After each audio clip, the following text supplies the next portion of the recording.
Welcome to Revelations, the place where we communicate truth to power. I'm Cole Johnson, and so thank you for joining us. Our next guest has published over 1,000 outdoor articles and authored 6 books. 2 of them have earned Outdoor Book of the Year awards, and his first Christian book was released in 2021. He is an avid hunter, an accomplished podcaster, and a reformed stutterer. We'll talk about that in a moment. Ladies and gentlemen, minister, author, and the host and producer of Christian Outdoor Podcast, Pete Rogers. And this is his revelation.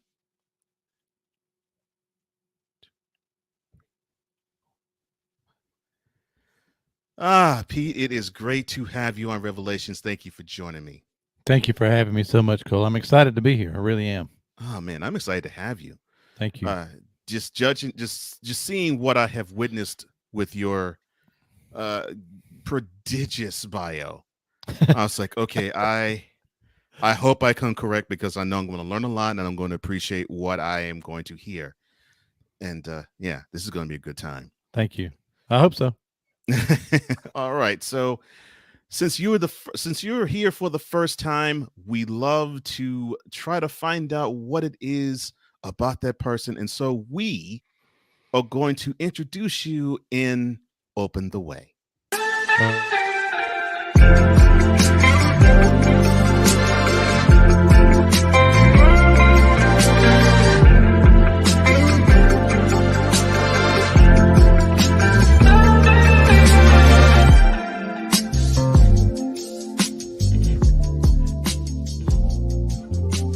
Now, in Open the Way, conversation starts when vulnerability enters the room.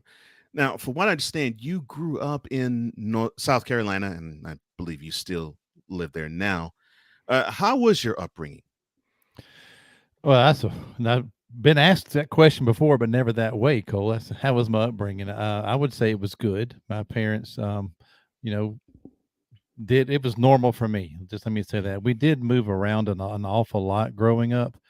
From the time I was born until maybe the 5th grade, I'd been in 5 states and 3 different schools, and finally kind of settled here in South Carolina, which is where my dad is from.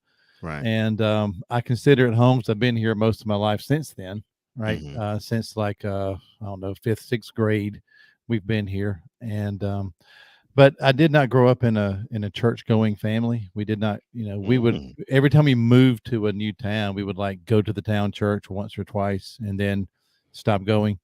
And so I was not raised in church at all when it comes to my faith journey. And my sister, who's 9 years older than me, actually started taking me to church with her when I was 11 or 12, somewhere in there.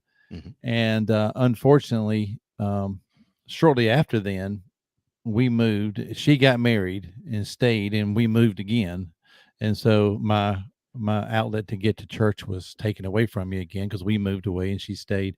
And we moved to Saluda, South Carolina, and I was there for probably a couple of years before we moved into the town. Moved 3 times in Saluda, and we finally got into town. And I was able to got some friends who were going to a youth group, and they invited me to go. And that really is what started my catalyst into getting into a church life.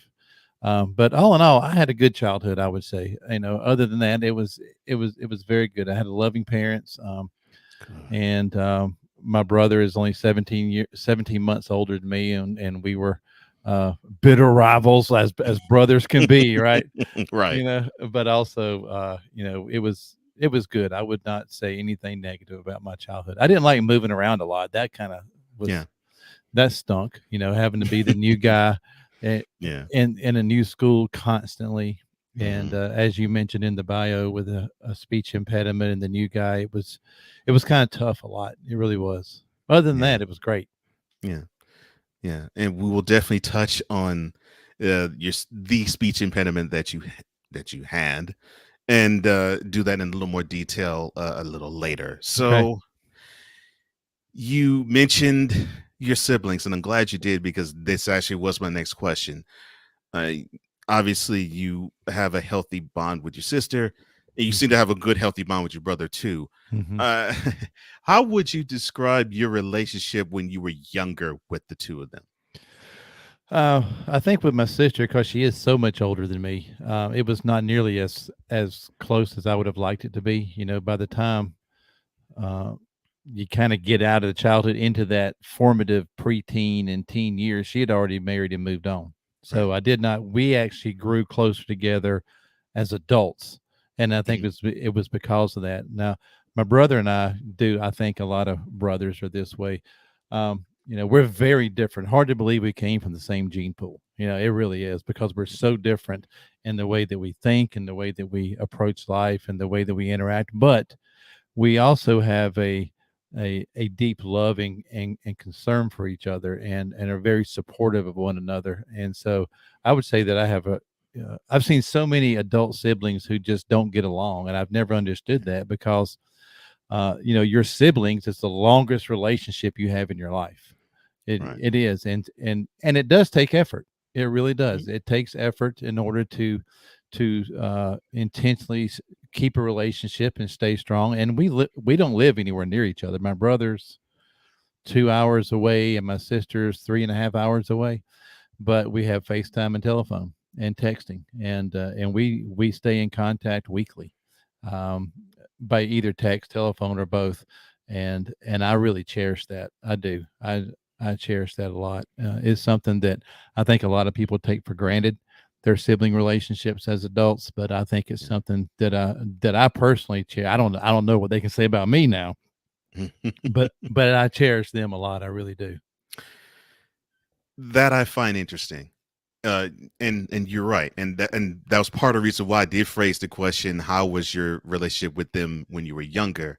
Because I figured it would be different than how it is now. And yeah, Hmm. and I was the only child, but I had been around many who have had siblings, Hmm. and they would say the same. They would say, "Well, yeah, our relationship when we were younger was one way, especially if they're as close in age as you and your brother is. Right. It was one way when we were younger, and it is totally different now as adults." Yeah.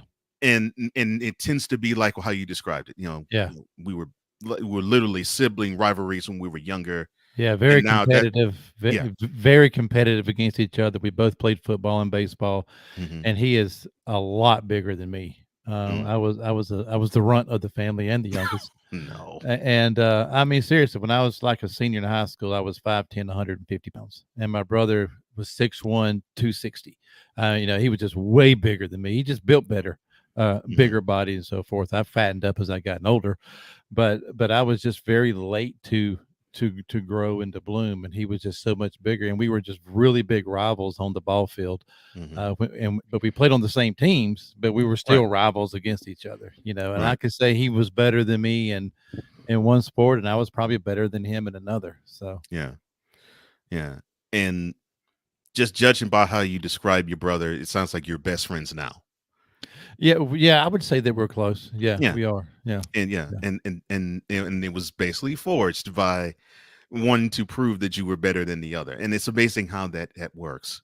yeah, yeah. Ah, Yeah, he's very. I know. Sometimes I'm just very jealous of his talent. He's very artistically talented.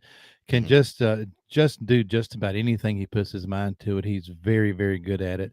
He mhm, builds some of the most beautiful furniture that you'll ever see, mhm. and I can barely nail two by fours together. Right. And it makes me try. I still Mhm. try, but when I see what he can do, it is um, you know, there is some envy there, but I think likewise, my gifts are different from his. You know, Right. he can't do a lot of the things that I'm able to do. So, you know, I think we respect that in one another, and we are proud of one another for what the other one's able to accomplish. Yeah. As you should. As you Hmm. should. Hmm. So you mentioned some of your interests that your siblings had. How about your parents? What were their interests when you were younger? My mom is an artist, a painter. She's a very detailed. Paints realistic things, very, very, and she's still living. She's not able to paint much anymore because Right. she's in her middle 80s and kind of on a decline. My dad passed away in the year 2000. Very, very young, only 63 whenever he passed, but he was a golfer. That's what he did. He played golf a lot. Okay. If the course was open, he was there. And I would say when you go back to the childhood discussions, Dad really he would rather spend time with his friends than with his family. And I think that just comes from the way he was reared. Okay. I don't know that was as much on him, but Saturday morning before we all woke up, he was at the golf course and he stayed there till supper time. Sunday, the same way. And he was self-employed, sold insurance for his own company. So growing up in small town South Carolina back in the day, businesses shut down at noon on Wednesday so people could get ready for church Wednesday night. Well, he went to the golf course instead of the church. But dad loved chasing that white ball, and I enjoy playing golf. Right, it didn't paint me against it, but that was his passion. He loved everything about it, and that's what he did. And Mom, she was an artist. Yeah, I didn't get any of that either. Yeah. Okay, so let me get this straight. So your mother is an artist. Your father was an avid golfer. Okay, help me out here, Pete. So they have those interests, but I'm talking to an outdoorsman. So when and how did you develop your love of the outdoors? Yeah, and that's a good story. I appreciate you asking that because it's something I like talking about. I think it was a bug that God gave me. I really do. It started when we moved to Saluda. We lived way out in the country, Cole, like 12 miles from town. There was no one my age anywhere near us. And I just started exploring in the woods. And I started reading Daniel Boone and John Muir and Davy Crockett biographies. And back in the day, there was an organization called the Outdoor Life Book Club. So if you had an Outdoor Life magazine, which was the number one outdoor magazine at the time, there was a thing in there where you could mail in a $1 bill, and they would send you 10 books. Ooh.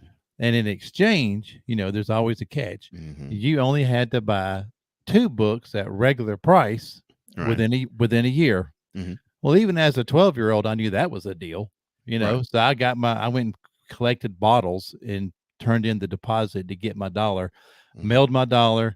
I got my books in, and those books just completely transformed my life because they were books on tracking and finding game, hunting small game, hunting the white-tailed deer, learning how to see animals, building fishing lures, how to build your own fishing rod. I mean, it was just everything in the outdoors. And I just consumed those books, and I would literally take them into the woods in hand and say, all right, this is a drawing of a squirrel track. And I'm looking in the mud for all kinds of tracks of animals, trying to learn what they are. And I just developed this deep passion for wildlife and how they interact in nature and how they maneuver across the landscape. And then I started understanding that this was all created by God and how detailed he is. It was just so cool to see that, that God made a squirrel like this and a rabbit to hop, a squirrel to climb, a deer to run on little bitty feet, a giant body, little bitty feet. That's weird. But it was just so cool how God did that. And it just captivated me. It just got deep into my soul to the part where, as I tell people, I don't hunt as a hobby. It's part of who I am. It's something I have to do. I have to spend time in the woods. Otherwise, I just feel like a one-armed paper hanger. I don't feel complete or whole. Yeah, so that's how it was. It was reading that material that kind of lit a fire in me to go out there and learn and expose and to experience it for myself. Wow. Now that is awesome. That is awesome. Thank you. Well, you have sufficiently opened a way for sure. I totally appreciate that.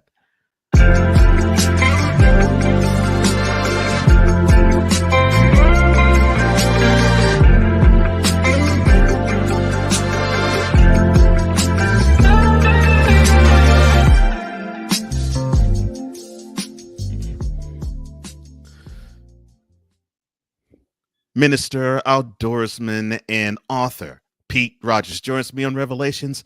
He sufficiently opened the way Oh, he's going to open a lot more ways in this conversation. But we are now going to take that walk across the bridge to prosperity.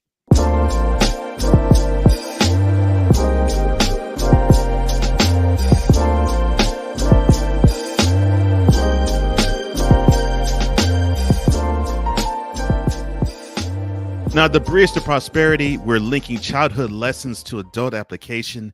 You earlier mentioned that you had a speech impediment. So, what was the speech impediment, and when did you discover that you had one? Well, I discovered it as soon as I tried to talk for the first time. I have and I still struggle with it, and you'll hear it now that I'm pointing it out. All right, and we'll cover this in detail. But it's a stutter. Some people call it a stammer. It's a stutter where I basically get stuck on words and certain sounds and consonant combinations that I can't get them out. And I had that from my very earliest childhood, as far back as my memory goes, that speaking was very, very difficult, to the point that it was nearly impossible to speak at all. And I could not read aloud at all. I could read, but I couldn't read aloud at all. And a lot of that was the anxiety of getting stuck and hearing the laughter of kids. You know, kids are cruel. Somebody yeah. does that, then they start laughing at me, and they start mimicking and mocking you. Come here, you know, that kind of stuff. And you get, it's just, so you just don't want to try to talk because people are always making fun of you. And here's a funny story. It was so bad in high school. I was the quarterback on the football team, but I couldn't call the plays. Oh no! In the huddle, right? So the coach would send in a flanker or a wide receiver every play with the play, and he would call the play in the huddle. I mean, I could say down set hut, right? That's pretty easy, or get the cadence out in order to do that. But I could not, and all the rush and anxiety that's happening in a football game, I couldn't call the plays. So the coach would send in a flanker with the play. He would call the play, and then we'd go up and run the play. And in baseball, I was a catcher, so I just had to give signals. I didn't have to say anything. Well, that's true. I could hide behind the mask so people couldn't see me, and I would just give signals. And you know, I always said the catcher's the quarterback of the baseball field, exactly, because they can see everybody and kind of and control it that way. And back then, they let us call the pitches. Now coaches do it. But that's a story for another day. But yeah, so all the way back, as far as I could remember, I had this really severe speech impediment. I'm now going to explain how I've learned to control it a little bit. As a speech therapist helped a lot.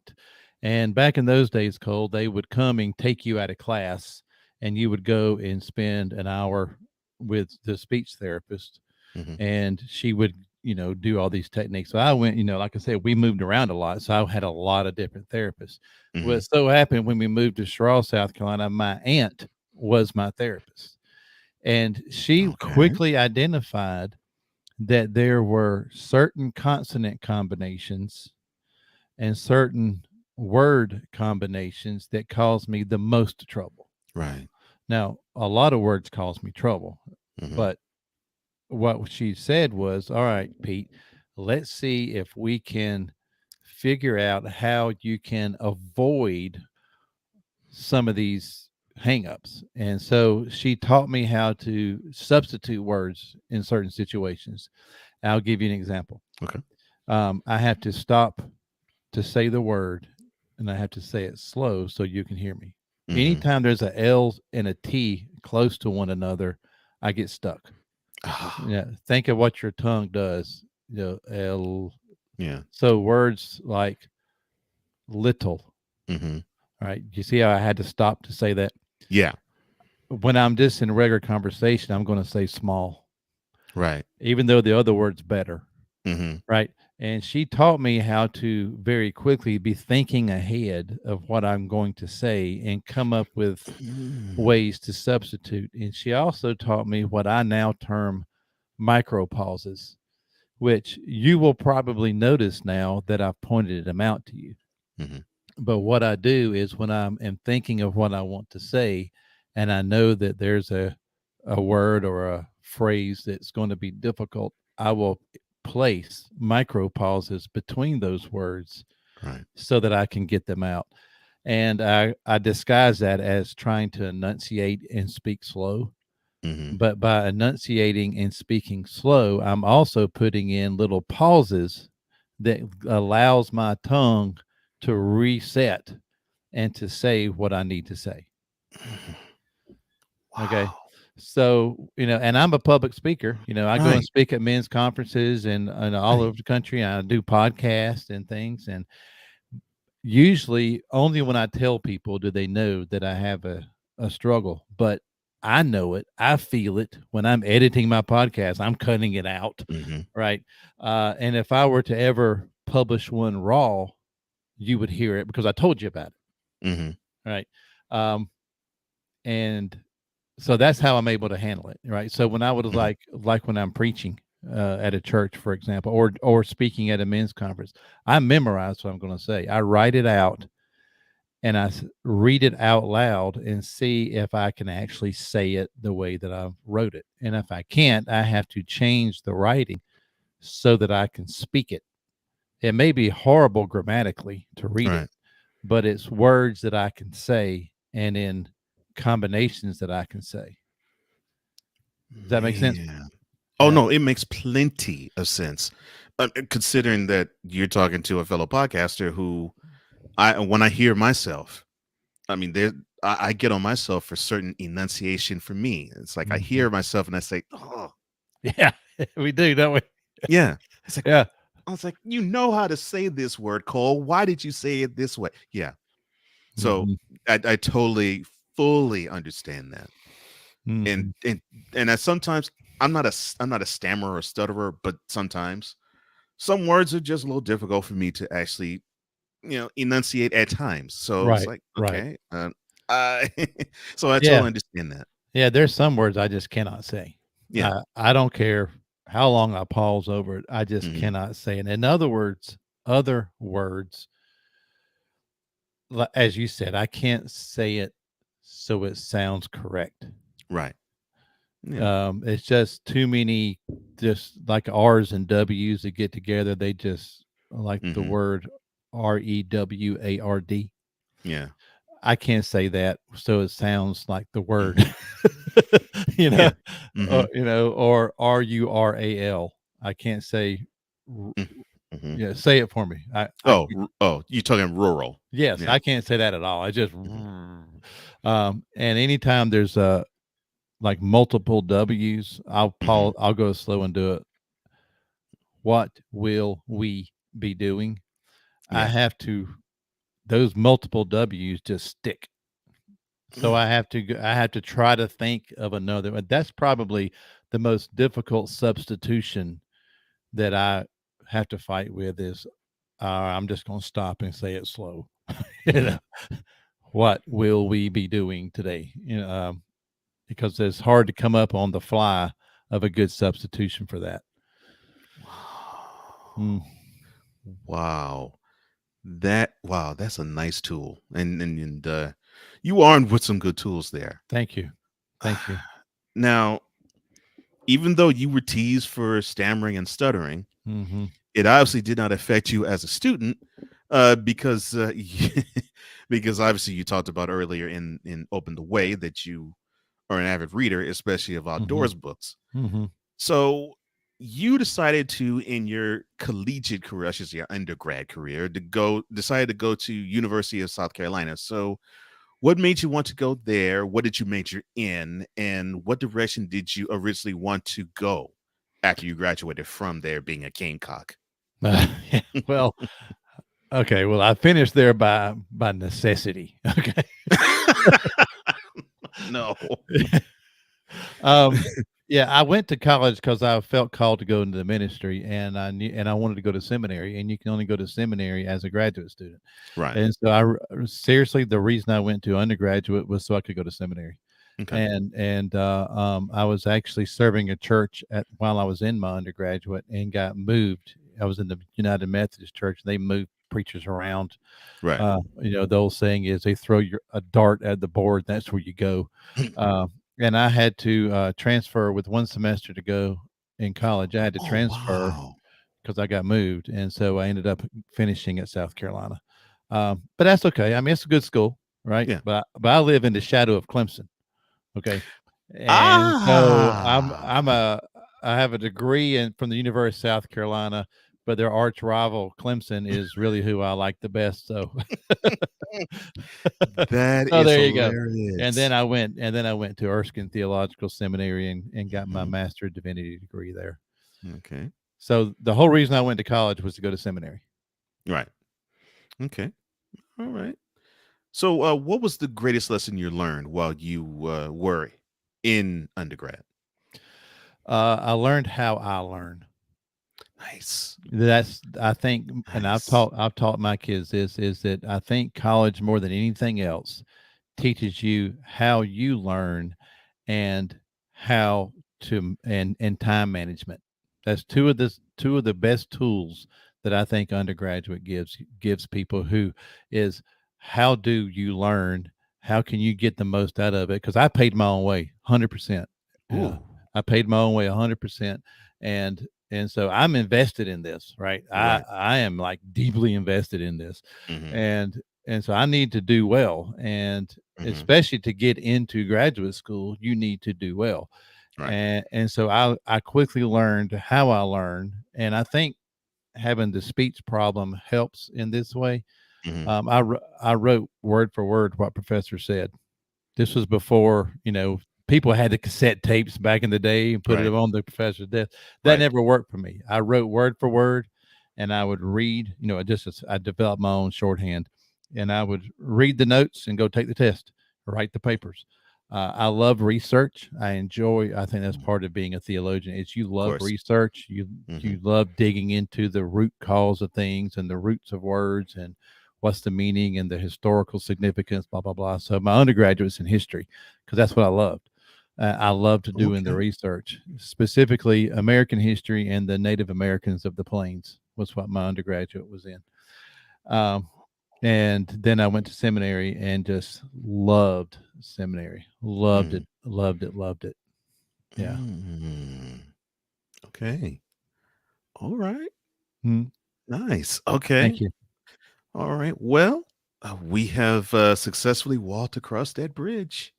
Man, this is going to be a good conversation. Mm.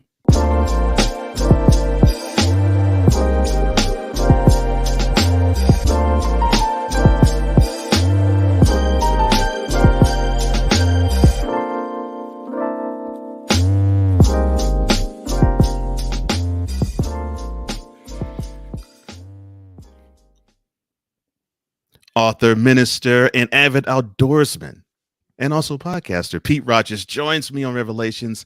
He's opened the way, he's walked across that bridge, and now it is time to get behind the purpose.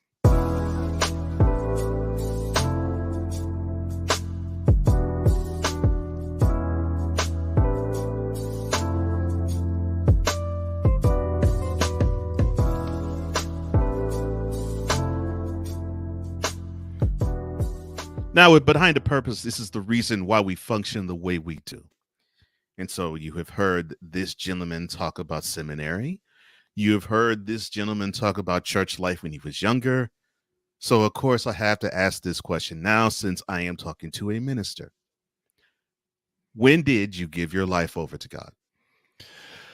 Oh, that was in April of 1976. Okay. I'm giving my age now, Cole. You didn't say I had to do that. Oh, You didn't man. say I had to tell. Of course, the I'm great. so sorry, That's Pete. all right. As if I can hide my gray beard, right? Right. I look good for 96, though, don't I? I mean, come on. Yeah. Uh, no, it was back when I was telling you about my sister being so much older than me and taking me to Right. church. That's when I accepted Christ as my Savior. Mhm. And it really stuck with me. Of course, I think like a lot of people, and as I said earlier, moving away and not getting to go to church, I kind of had uh, as it says in Second Timothy, a fanning into flame. The ember was still there, and then Right. when I started going to youth group um, at about 14, I guess it was, Mhm. or so, then there was he was actually the music minister who was thrown into the youth pastor job and you could tell he really struggled with it because he was a music guy, but Right. he had a profound impact on me and helped me understand a lot of the things. And I can remember I preached my first sermon when I was 15 Mm. as a stutterer, live on radio, and it was like 400 and something people there. And going back to what we said, I had it memorized. Right, I was still Mhm. nervous as a cat, but had it memorized. Did my first one then, and just felt like this is what God wanted me to do was to proclaim His word. And I'll be honest with you, I was really frustrated with God at that, because here I am, someone who can barely speak, and you want me to preach. And I was like, that ain't funny, God. That ain't funny at all. Mm. We're gonna have to talk about this. If I could Mm. talk, we'd have a talk about this. We're gonna have a little murmuring back and forth here. Mm, mm, mm. So yeah, so that's when I got saved as a 12-year-old, and it kind of grew from there. Mhm. Okay. Well, now here is something that I wanted to ask somebody who overcame what you did. So, Mhm. how often did you hear, well, Moses had a stammering and Yeah. stuttering issue. You could overcome it like he did. How often did you hear that? Too often, too often, and about as often as you hear Pete and repeat, right? Oh no. Yeah, oh yeah, and I would go to the scripture. I'd look, all right, King James. It doesn't say he stuttered. He said, "I'm slow to speak." Right. Maybe that meant he was shy. Maybe Hmm. he didn't like speaking in front of crowds. And here's 40,000 Hebrews he's supposed to be speaking to, or Right. going to the Pharaoh. That's the big guy, right? Hmm. I'm nervous talking about. So I heard that a lot. I've even heard people say, here's an interesting one, Cole, that Paul's thorn in his side was a speech impediment. I've heard people say. I'd Oh. never heard that until I heard, somebody speaking on it actually pretty recently. And Mm. yeah, I thought it was his wife. There you go again, traveling without me, and I'm left here at home with the kids. Oh man. That's a joke, by the way, for anybody listening to that. I do not mean that. But yeah, I heard it a lot about Moses, and it does not bring comfort. Honestly, it did not bring That's what I comfort thought. to me at all, because I'm not Moses. Right. Yeah, I'm not Moses, so it did not bring comfort at all. That's what I thought. I thought you heard it a lot, and I thought it did. I thought it would not have brought comfort to you because Hmm. if I would hear that, it would be like basically like a mosquito coming in my way. It's like I'd want to Yeah, swat it away. yeah, exactly. Yeah, it's not comforting. No. Uh, and I want to say this, if I may. I Go don't know ahead. if this is the right time to interject it, but Please. for the listeners out there, when you encounter people that are stuttering, don't finish their sentences for them. Mm. Let them get it out. Don't try to guess what they're trying to say and say it for them. I know for me that causes me more anxiety and more angst and more actually it just makes us angry. That just be patient with me. I'll get it out. And just do that. Just don't try to finish it for them. Just let them get it out however they can. And it means a lot to the person that you're being patient and letting us be who we are. Mm. That's a good word there. Wow. Hmm. And I think we can do that even if the person does not have a stammering issue. Right. Right. Now, you earlier talked about the reason why you went to South Carolina, the University of South Carolina, I'm sorry, was so you can become a seminarian. And Hmm. so you talked about attending Erskine Theological Seminary. All right. How was the experience there, and what type of minister did you envision yourself becoming? Good question. Wow. I think Erskine was perfect for Pete in that Erskine is an ARP. For those of you who don't know, it's Associate Reformed Presbyterian, very small denomination, but it's been around since the 1820s in America. Mhm. One of the oldest Presbyterian denominations, also one of the smallest because they're hyper conservative. Right. But what's great about Erskine for me was I was United Methodist at the time, Mhm. but we had ARPs, Presbyterian Church of America, Presbyterian Church USA, Evangelical Presbyterians, Church of God, Episcopalians, every flavor of Baptist, Mm. Koreans, African Americans. There was a guy from the Netherlands in there. We had some women, all in the same class. And what I learned in that, Cole, is that you better know where you are and be able to defend it in a very calm but a theologically accurate way, because you're going to be challenged. When we sit in class and we're talking about, I'll pick a very hot topic, but it's an easy one, is baptism. Okay. Mm-hmm. Right. And you have your free will Baptist, okay, who are debating with your Episcopalians who believe in, infant baptism. Well, most everybody else, the Methodists do, the Presbyterians do, and so you have this really strong debate back and forth. And what you learn is you can't just say, well, just because that's the way the church has done it. No, Right. go to the Word. What does the Word say? Right. And it forced me, and I think all of us in this school, it forced us to be able to articulate where we were theologically, first to figure out where you were. Okay.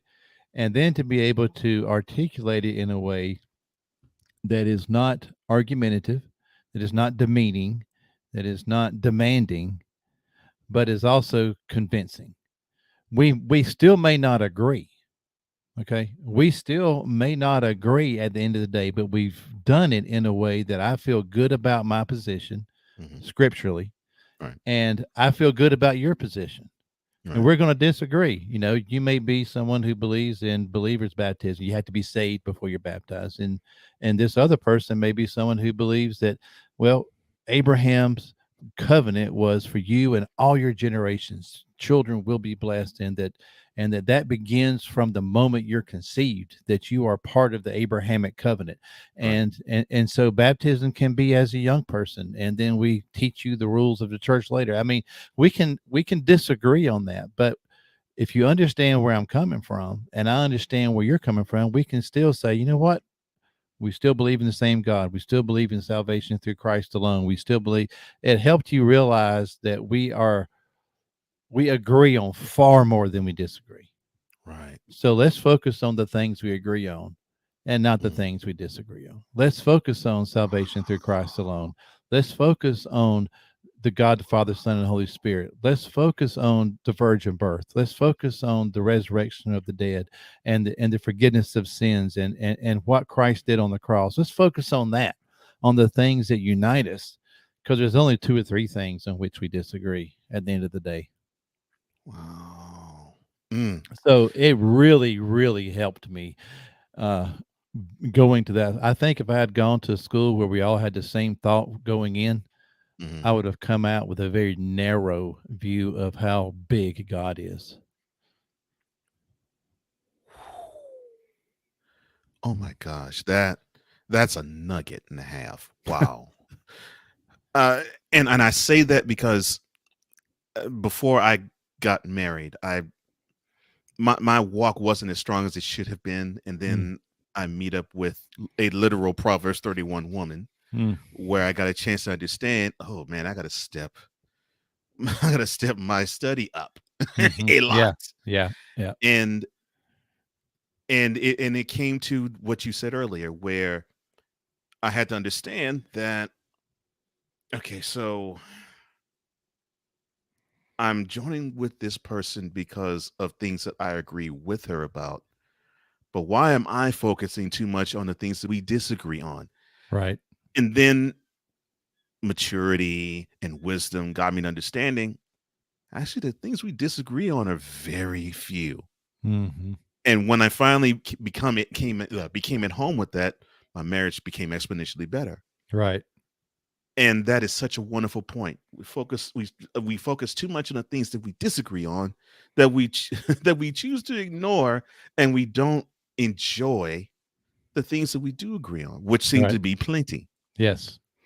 Yeah, and you see that a lot with denominations and in the Christian church, unfortunately. That's why we have so many denominations. We focus on the things we disagree on instead of on the things we do. Yeah. I've written whole curriculums on that. Why do we have so many denominations? And very briefly, it comes down to two reasons: Hmm. the emphasis we place on the sacraments, baptism and communion. How much emphasis do you place on that? And two, how does the church make decisions? What's Right. your governing body? Those are the things that divide us. But look at what unites us. As I said a minute ago, salvation through Christ alone, forgiveness of sins, the Trinity, the virgin birth, resurrection of the dead, life everlasting. We agree on all the big stuff. So Right. why do we let the little things divide us? Mm. Wow. Now that is powerful. Thank you. That is powerful. And I 100% Yeah. agree with you there. Mm. All right. If I were, and I'm so glad I get a chance to talk to a minister, if I were to ask you, which scriptures in the Bible give you the most comfort, which ones would they be? Oh man, I don't like when people ask me to quote scripture or call it out because Well, you get put on the spot there. Come well, out. then, well, you don't have to do book, chapter, and verse. I'll put it that Okay. way. All right. Good. I really enjoy the Psalms. Okay. I do, because I find myself at different points in the same place that David found himself. I'm in despair, or I'm excited. I'm just overly blessed and I want to give praise to God, or I'm just very frustrated with where life's going. And so there are Psalms for all emotions of humankind. Yes. And so I really like those. I love reading the Gospel of John, and I like Romans, but I also like the small books in the back of the New Testament. First, Second Mm, Peter, and First, Second, Third John get overlooked a lot.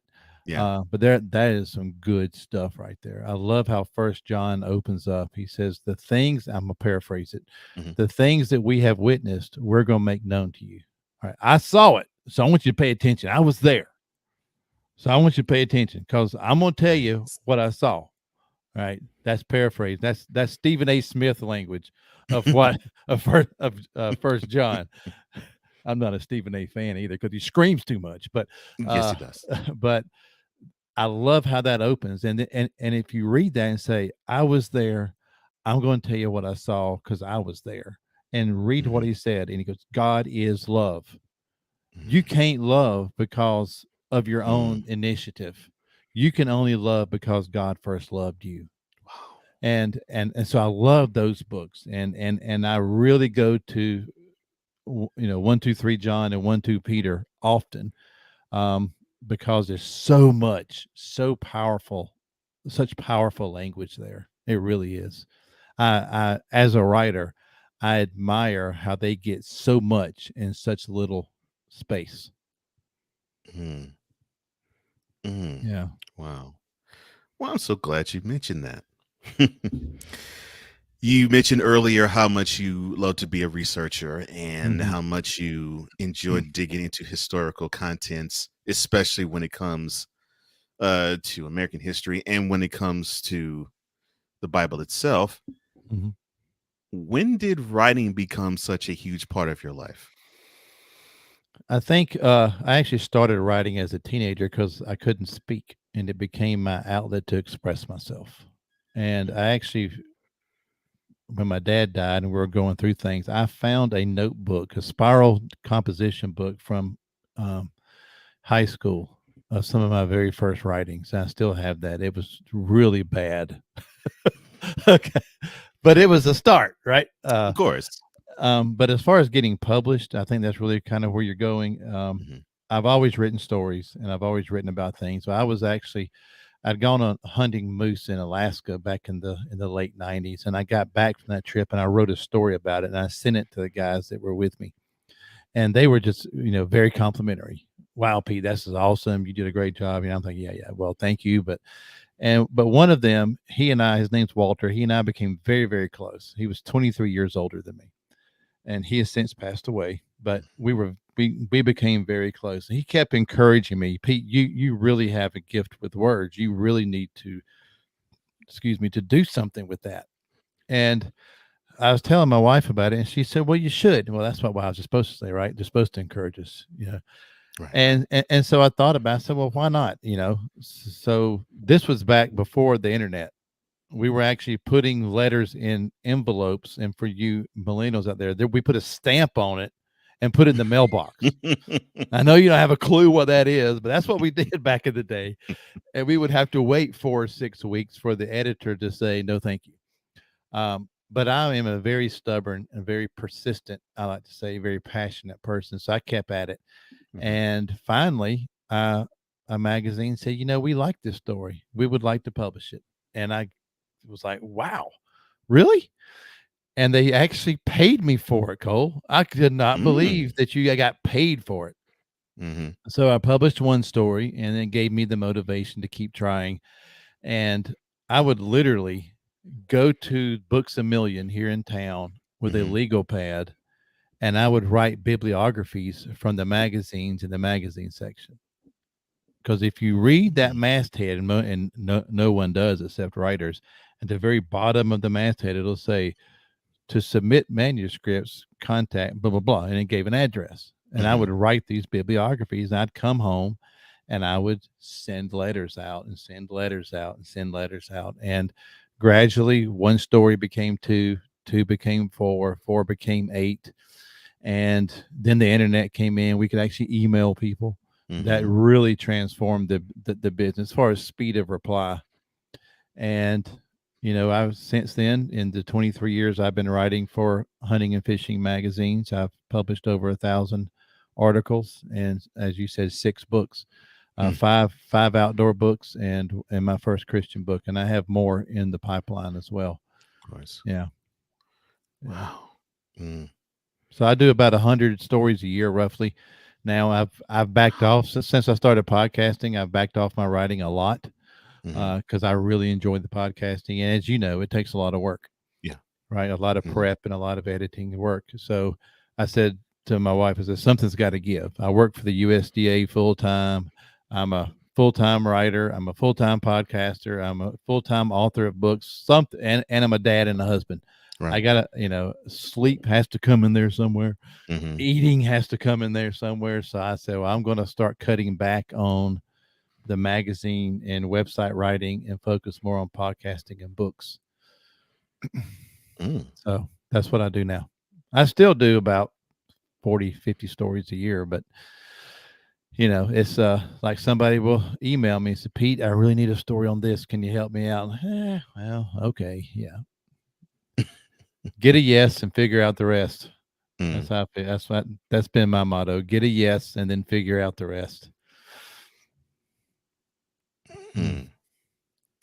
I'm finding some nuggets with you. Okay. I like that one. Maybe fool's gold, though, so watch it. It may be fool's gold.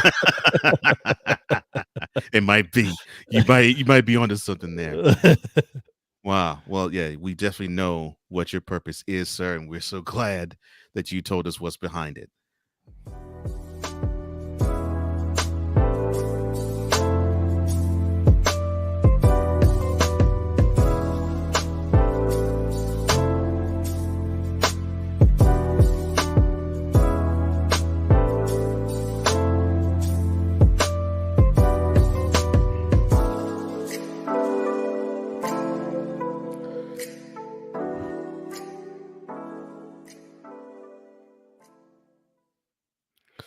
Minister, blogger, author, pastor, outdoorsman, but so many different things. Pete Rogers has joined me here on Revelations, and he has opened the way, walked across the bridge to prosperity, and he has given us the reason why he is the way he is. And now it is time to bring it all to light.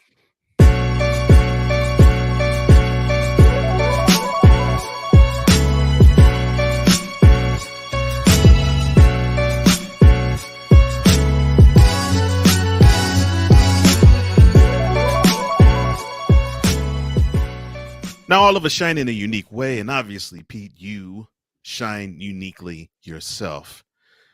So I have to ask you, from stutterer to a podcast host, how in the world did Christian Outdoors Podcast even become a thing?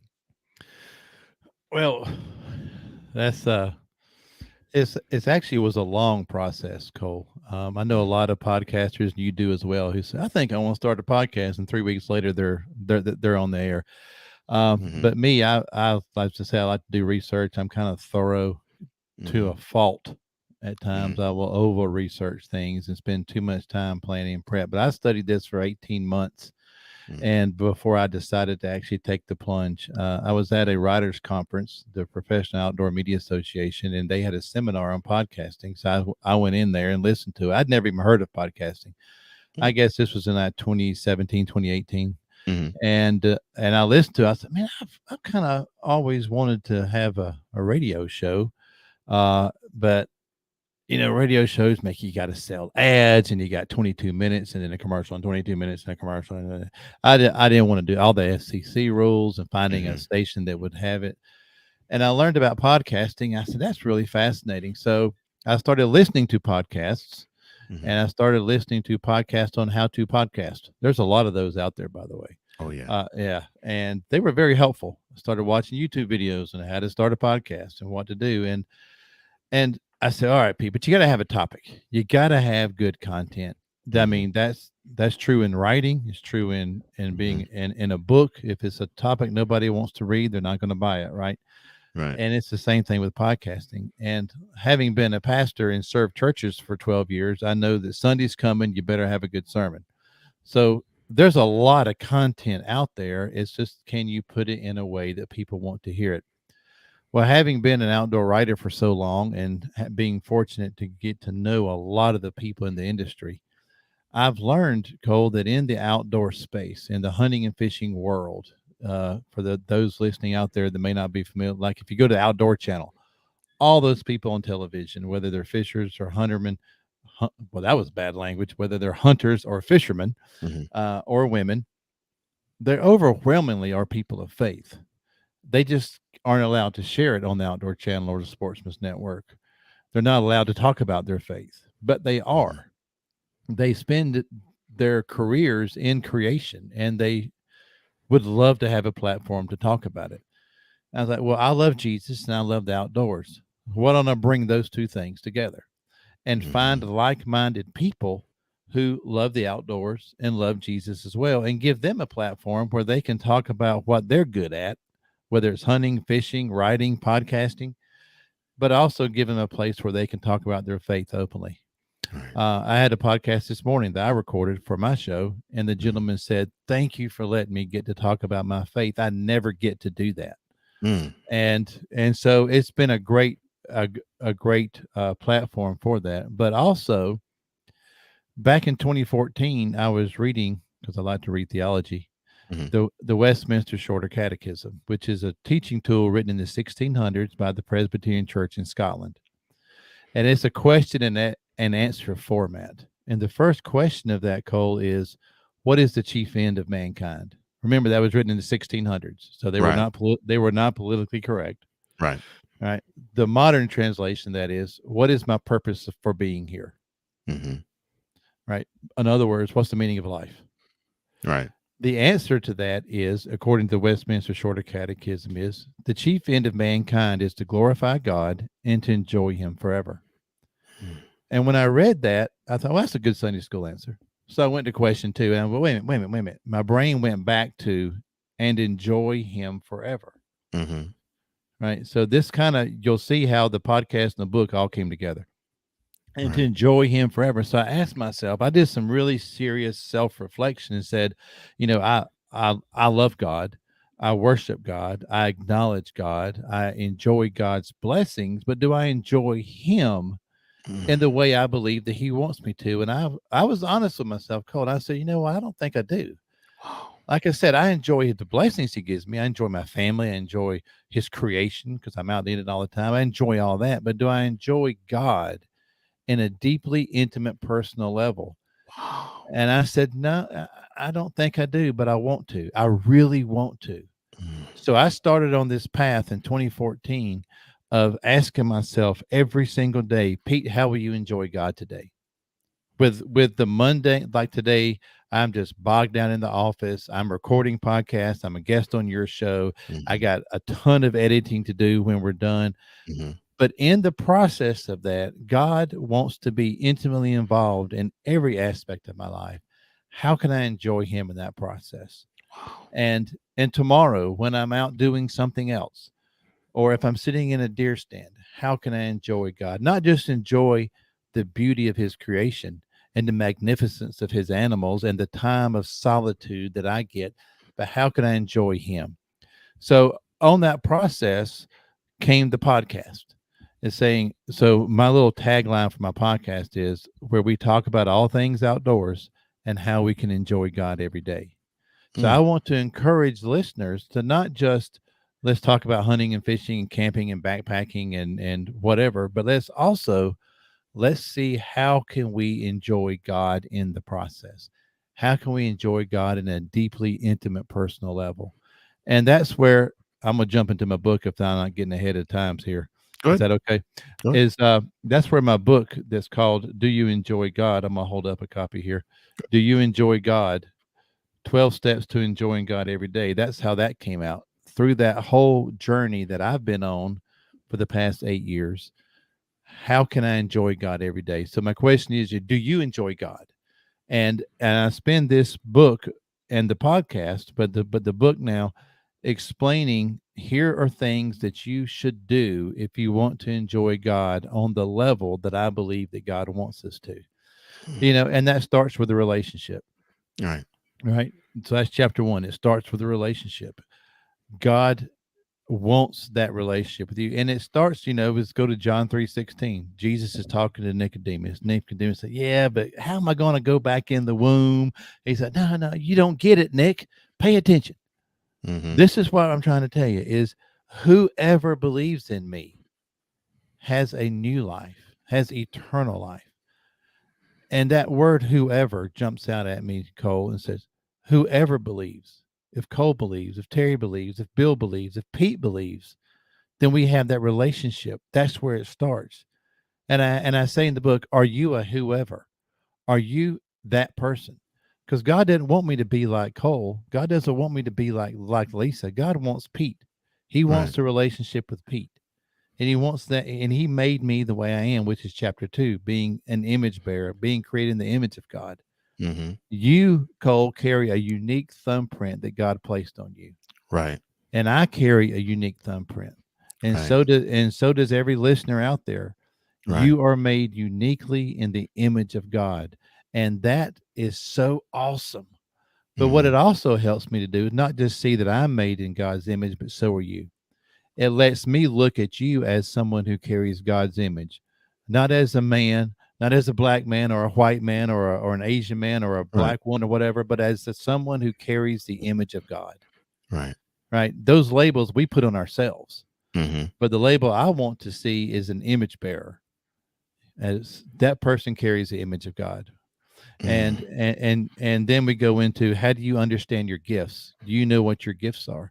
If you understand what your gifts are, you can use them to benefit the kingdom and to draw closer to him. And how do we enjoy God when things are going really, really bad? How can we enjoy God when we just lost our job and we got a mortgage to pay and the kids are hungry?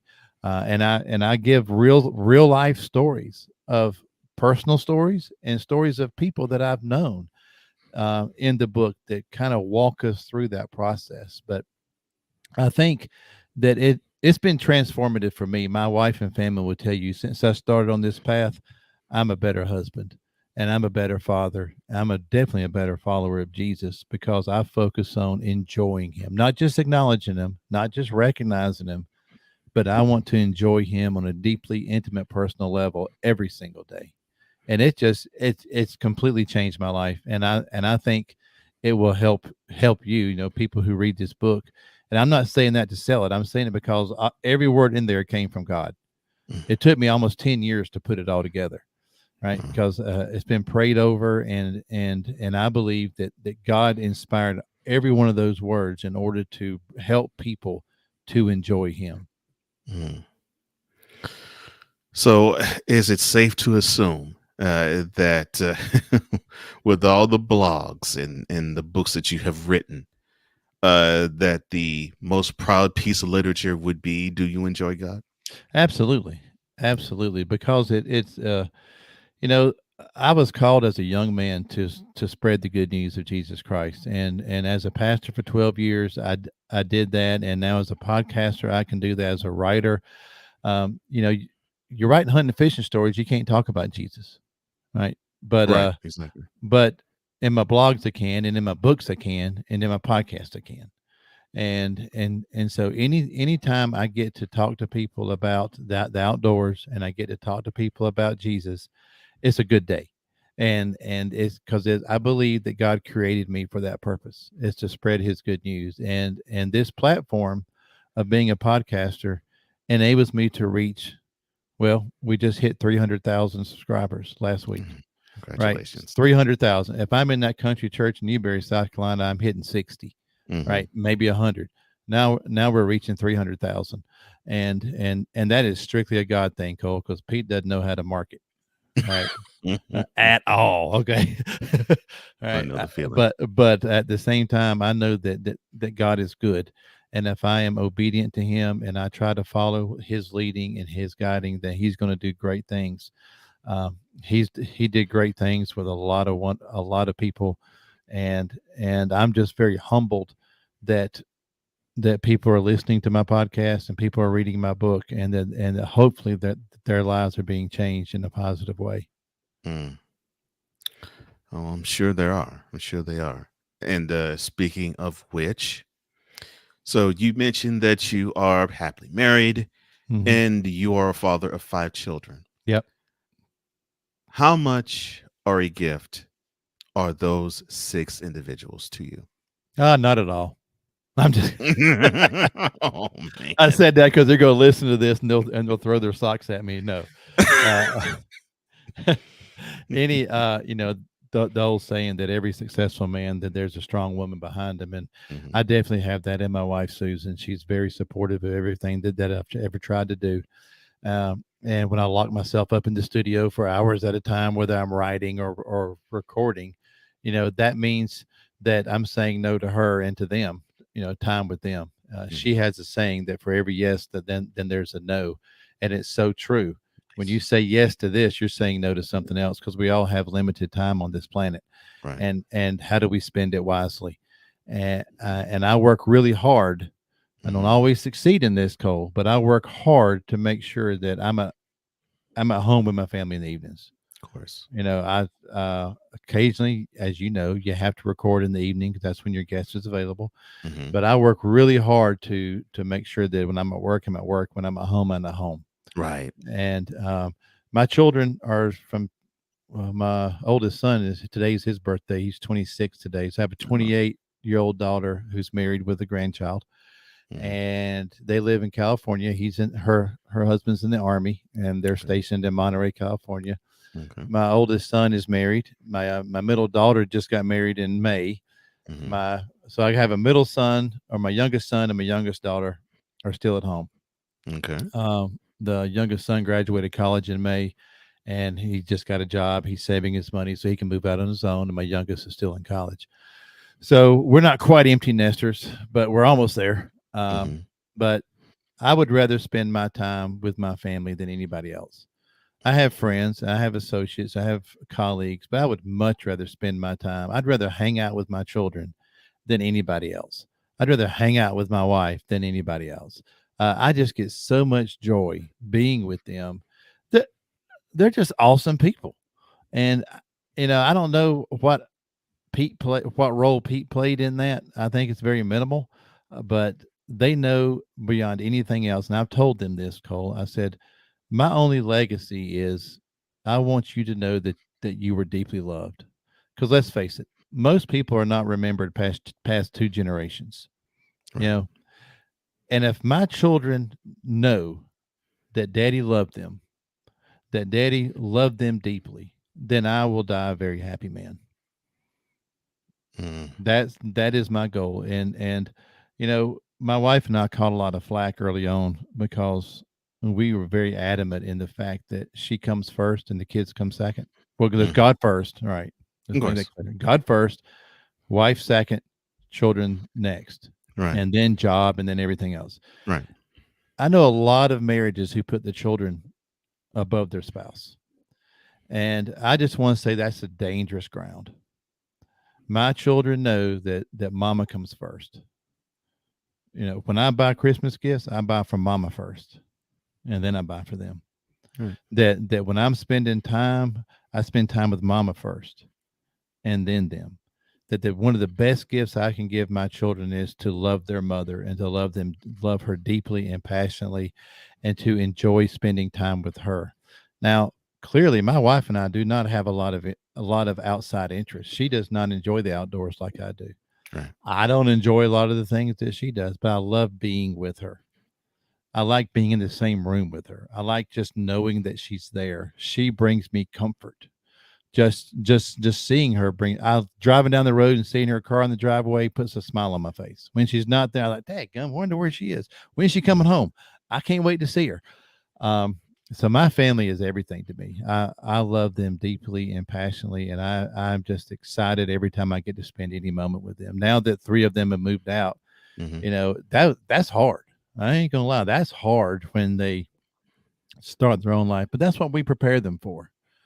Yeah. And they're all doing very well, and I'm very happy for them to watch them have their married lives and their families, and it's exciting to see that. But I love it when they come home now. I do. I love it when they come home and they run and jump and give dad a big hug. I mean, I'm not ashamed to hug my sons in public or anywhere else, or my daughters. I love them deeply, and I hope they know that. Well, I believe they do. I believe they do. And wow, there isn't a better note to end Bring to Light than that one. Wow. Thank you for that one.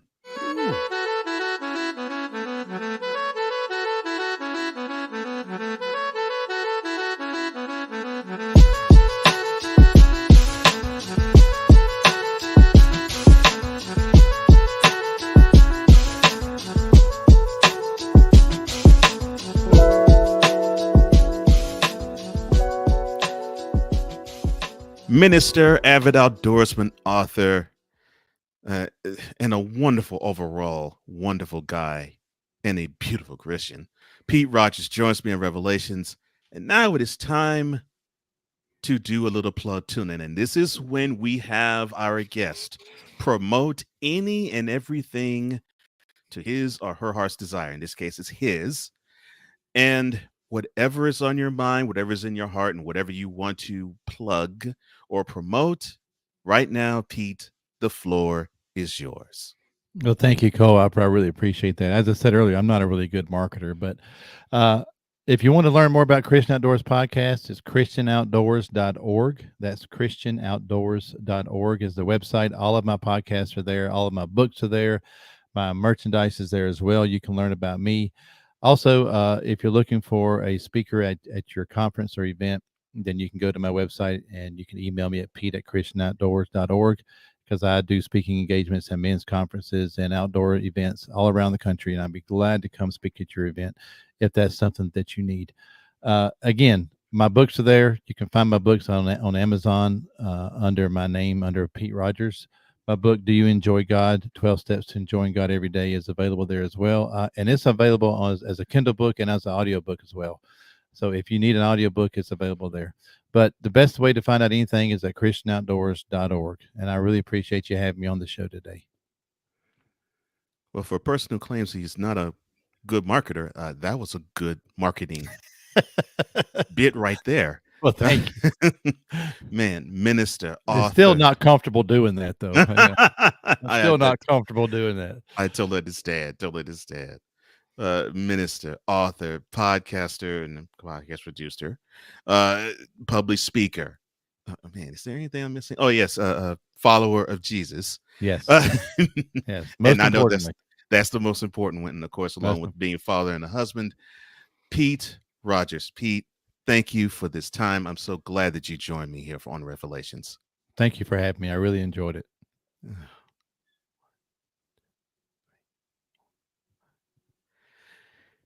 Let me do this right.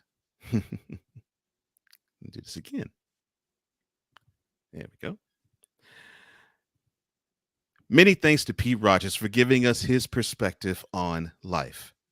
And why don't you join us every Tuesday on YouTube, where you will see a different person being interviewed by yours truly each week.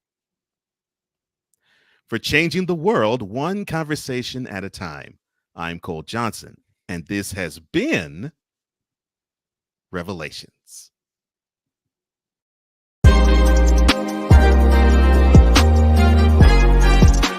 Thank you for tuning into Revelations. To download this episode, go to Acast and type Revelations.